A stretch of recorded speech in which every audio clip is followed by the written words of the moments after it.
لا إله إلا الله والله أكبر ولا حول ولا قوة إلا بالله العلي العظيم. اللهم صل على سيدنا محمد وعلى آل سيدنا محمد وأصحاب سيدنا محمد وبارك وسلم عليه. السلام علیکم ورحمۃ اللہ وبرکاتہ. محترم سامعین کرام، بزرگوں، عزیز ساتھیوں، گزشتہ سبق ہم نے پڑھا تھا عتبہ کی ثالثی اور رنگ رنگ دنیاوی ترغیبیں، یعنی کہ مشرکین مکہ نے حج کے موسم میں جو میٹنگ کی، جو مشورہ بلایا سرداروں کا نبی اکرم صلی اللہ علیہ وسلم کے برخلاف، تو اس میں ابو جہل نے جو اس مشورے میں، اس میٹنگ میں سب سے پہلی ذمہ داری دی تھی، ولید بن مغیرہ کو آگے کر کے استعمال کیا تھا ابو جہل نے. سبق بھی ہم نے پڑھا تھا. اور جو کل کے سبق میں عتبہ کی جو ثالثی تھی، جو پالسی تھی، ابو جہل نے دوسری مرتبہ پھر عتبہ کو آگے کیا، عتبہ کو بڑا چڑھا کے اس مشورے میں پیش کیا، تاکہ عتبہ میں کے خون میں خمار سا آ گیا، اور اس نے کہا کہ میں نبی اکرم صلی اللہ علیہ وسلم سے بات کروں گا اس بارے میں کہ وہ دین اسلام کی دعوت رد کر دے، بند کر دے. میں کچھ نکات ان کے سامنے رکھوں گا، ہو سکتا ہے ممکن ہے مسلمان دین کی دعوت کو چھوڑ کر جس بھی راستے پر آئے ہم ان کو کوشش کریں گے لانے کی. بہرحال یہ ہم نے مسلسل کل کے سبق میں پڑھا تھا کہ عتبہ نے 5 نکات نبی اکرم صلی اللہ علیہ وسلم کے سامنے پیش کیے. سب سے پہلے تو نرمی انداز میں گفتگو کی، اور گفتگو میں کیا کہا، یہ ہم نے 5 نکات کل پڑھے تھے. اور نبی اکرم صلی اللہ علیہ وسلم نے عتبہ سے کہا تھا کہ عتبہ آپ اپنی بات مکمل کیجئے، آپ کی بات مکمل ہونے کے بعد میں پھر اپنی بات آپ کے سامنے رکھوں گا. تو عتبہ نے 5 نکات رکھے، یہ ہم نے کل پڑھا تھا. اور اس کے بعد حضرت نبی اکرم صلی اللہ علیہ وسلم نے عتبہ سے کہا کہ کیا آپ کی بات مکمل ہو چکی ہے؟ عتبہ نے کہا جی میری بات مکمل ہو چکی ہے. یہاں تک ہم نے پڑھا تھا. اب میں اپنی بات بلکہ اللہ رب العزت کا کلام آپ کے سامنے پیش کروں گا، آپ خود ہی فیصلہ کیجئے. اس میں نبی اکرم صلی اللہ علیہ وسلم نے سورہ حامیم سجدہ کی کم و بیش 12 آیت کریمہ وہاں پر تلاوت فرمائی. ہم بھی وہ آیت کریمہ پڑھیں گے، سورہ حامیم سجدہ کی شروع کی 12 آیت کریمہ جو عتبہ کے سامنے نبی اکرم صلی اللہ علیہ وسلم نے پڑھی. حامیم تنزیل من الرحمن الرحیم، یہ کلام اس ذات کی طرف سے نازل کیا گیا ہے جو بڑا مہربان ہے، نہایت رحم والا ہے. کتاب فصلت آیاتہ قرآنا عربیا لقوم یعلمون، عربی قرآن کی شکل میں یہ وہ کتاب ہے جس کی آیت علم حاصل کرنے والوں کے لیے تفصیل سے بیان کی گئی ہے. بشیرا ونذیرا فاعرض اکثرهم فهم لا يسمعون، یہ قرآن خوشخبری دینے والا بھی ہے اور خبردار کرنے والا بھی ہے، بشارت دینے والا بھی ہے اور ڈرانے والا بھی ہے. پھر بھی ان میں سے اکثر لوگ ایسے ہیں جو منہ موڑتے ہیں اور انسنا کر دیتے ہیں، سنتے نہیں ہیں. فهم لا يسمعون، انسنا کر دیتے ہیں. وقالوا قلوبنا في أكنة مما تدعونا إليه وفي آذاننا وقر ومن بيننا وبينك حجاب فاعمل إننا عاملون. اور پیغمبر صلی اللہ علیہ وسلم سے کہتے ہیں کہ جس چیز کی طرف تم ہمیں بلاتے ہو، اس چیز کی طرف، جس چیز کی طرف تم ہمیں بلاتے ہو، اس کے لیے ہمارے دل غلافوں میں لپٹے ہوئے ہیں، ہمارے کان بہرے ہیں، اور ہمارے اور تمہارے درمیان ایک پردہ حائل ہے. حجاب فاعمل اننا عاملون، ایک پردہ حائل ہے، لہذا تم اپنا کام کرو، ہم اپنا کام کریں گے. قل انما انا بشر مثلكم يوحى الي انما الهكم اله واحد فاستقیموا الیہ واستغفروہ وویل للمشرکین. اے پیغمبر صلی اللہ علیہ وسلم کہہ دو کہ میں تم ہی جیسا ایک انسان ہوں، البتہ اللہ رب العزت کی طرف سے مجھ پر وحی نازل ہوتی ہے، تمہارا خدا بس ایک ہی خدا ہے، لہٰذا تم اپنا رخ سیدھا اسی کی طرف کیا کرو اور اسی سے مغفرت مانگو. اور بڑی تباہی ہے، ویل للمشرکین، مشرکوں کے لیے بڑی تباہی ہے. الذین لا یؤتون الزکاۃ وهم بالآخرۃ هم کافرون، جو زکوٰۃ ادا نہیں کرتے اور ان کا حال یہ ہے کہ وہ آخرت کے بالکل ہی منکر ہے. قل أئنكم لتكفرون بالذي خلق الأرض في يومين وتجعلون له أندادا ذلك رب العالمين. کہہ دو کہ کیا تم واقعی اس ذات کے ساتھ کفر کا معاملہ کرتے ہو جس نے زمین کو 2 دن میں پیدا کیا اور اس کے ساتھ دوسروں کو شریک ٹھہراتے ہو؟ وہ ذات تو سارے جہانوں کی پرورش کرنے والی۔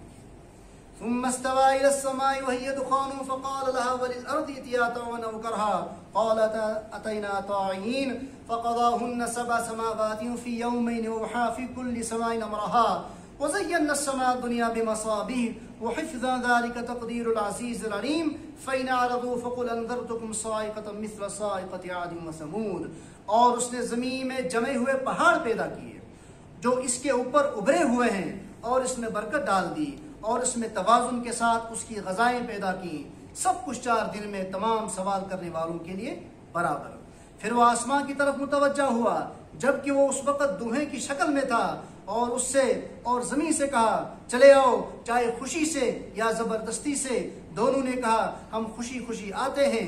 چنانچہ اس نے 2 دن میں اپنے فیصلے کے تحت ان کے 7 آسمان بنا دیے اور ہر آسمان میں اس کے مناسب حکم بھیج دیا، اور ہم نے اس قریب والے آسمان کو چراغوں سے سجایا اور اسے خوب محفوظ کیا۔ یہ اس ذات کی نپی تلی منصوبہ بندی ہے جس کا اقتدار بھی کامل ہے اور جس کا علم بھی مکمل ہے۔ پھر بھی اگر یہ لوگ منہ موڑے تو کہہ دو کہ میں تمہیں اس کڑکے سے خبردار کیا ہے جیسا کڑکا عاد اور سمود پر نازل ہوا تھا۔ یہ 12 آیت کریمہ نبی اکرم صلی اللہ علیہ وسلم نے عتبہ کے سامنے پیش کی، ان کا ترجمہ ہم نے 12 آیت کریموں کا بھی ہم نے پڑھا۔ عتبہ سامنے بیٹھا تھا نبی اکرم صلی اللہ علیہ وسلم کے پاس۔ عتبہ جب یہ قرآن، ظاہر سی بات ہے نبی اکرم صلی اللہ علیہ وسلم کی زبان مبارک سے قرآن مقدس کی تلاوت کی جا رہی تھی اور وہ عربی زبان جاننے والے تھے۔ عتبہ بھی کم از کم اپنے معاشرے کا بہترین عالم تھا اور شاعر تھا، وہ بھی سمجھ رہا تھا۔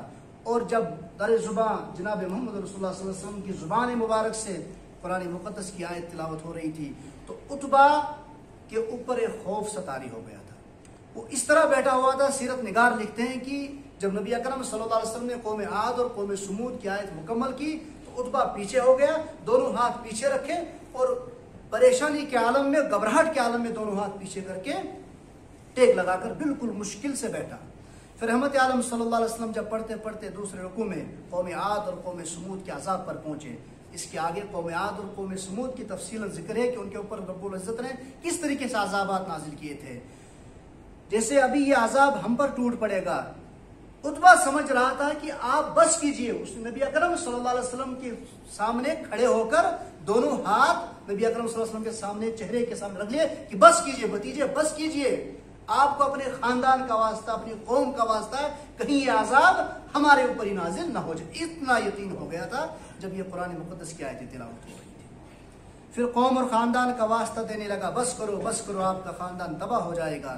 رحمت عالم صلی اللہ علیہ وسلم نے فرمایا میں نے آپ کے سامنے آپ کے رب کے کلام کا اپنے رب کے کلام کو پیش کر دیا، آپ خود فیصلہ کیجئے۔ رحمت عالم صلی اللہ علیہ وسلم نے فرمایا، اس بات کو فرمانے کے بعد عتبہ اٹھ کے واپس چلا گیا، ڈھیلا سا، گھبرایا سا۔ جب واپس چلا گیا تو ظاہر سی بات ہے تھر تھرا اٹھا، پیر اس کے کانپ رہے تھے۔ مشرکین مکہ کے احاطے میں ابھی بیٹھے ہی تھے، مشورہ کرنے کے بعد کچھ دیر بیٹھے ہی تھے کہ عتبہ جب آیا تو ابو جہل نے دیکھا کہ بھائی یہاں سے جانے والا شیر وہاں سے گیدڑ بن کے آ رہا ہے، ڈھیلا پن اس میں تھا، چہرے سے وہ جذبات نظر نہیں آ رہے تھے۔ تو ابو جہل سمجھ گیا کہ عتبہ کے اوپر بھی نعوذ باللہ جادو کا اثر ہو چکا ہے، یہ وہ چہرہ نہیں جو عتبہ یہاں سے لے کر گیا تھا، لگتا ہے کہ اس پر بھی جادو ہو گیا ہے۔ خیر عتبہ پانی وانی اس نے مانگا، پانی پلا کر بیٹھ گیا۔ تو پھر اس نے اپنی قوم سے مخاطب ہو کر عتبہ نے کہا تم میرے بارے میں کیا خیال کرتے ہو؟ پہلے اپنی قوم سے سوال کیا تو قوم نے کہا کہ آپ تو معاشرے کے باشعور، ذی شعور انسان ہو، قابل ترین انسان ہو اور ملکوں گھومنے والے انسان ہو اور شاعر بھی ہو، شاعروں کے شاعر آپ ہو۔ عتبہ نے کہا آپ کا کیا کہنا؟ اس نے کہا میں نے ایران و روم کے بادشاہوں کے دربار میں بھی پیشی دی ہے، ان درباروں میں بھی میں گیا ہوں، میں خود بھی شاعروں اور بڑے بڑے شاعروں کا کلام میں نے خود سنا ہے، لیکن خدا کی قسم جو کلام جناب محمد رسول اللہ صلی اللہ علیہ وسلم پیش کرتے ہیں وہ قطعاً شاعری نہیں، اس میں کاہنوں کی ذرہ سی بھی جھلک نہیں ہے، وہ ایک عجیب پاک اور مقدس کلام ہے جس کلام کو سن کر دل میں اثر ہو جاتا ہے۔ اور میں اپنی ذات سے خود کہہ رہا ہوں کہ آپ محمد رسول اللہ صلی اللہ علیہ وسلم کو چھیڑنا چھوڑ۔ یہ عتبہ بول رہا ہے مشرکین مکہ، جو دل کی تاروں کو ہلا دیتا ہے ایسا کلام ہے، اور جو آدمی کو سننے پر مجبور کر دیتا ہے۔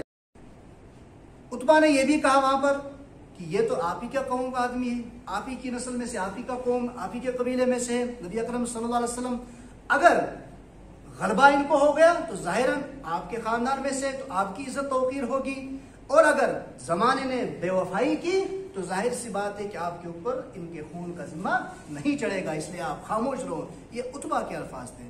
اس پر ابو جہل جیسے بڑے بڑے سرداروں کے پسینے چھوٹ گئے کہ اب کیا ہوگا، ہم نے تو بڑے سردار کو بھیجا تھا یہاں سے، لیکن وہ بھی ڈھیلا ہو کر وہاں سے آ گیا۔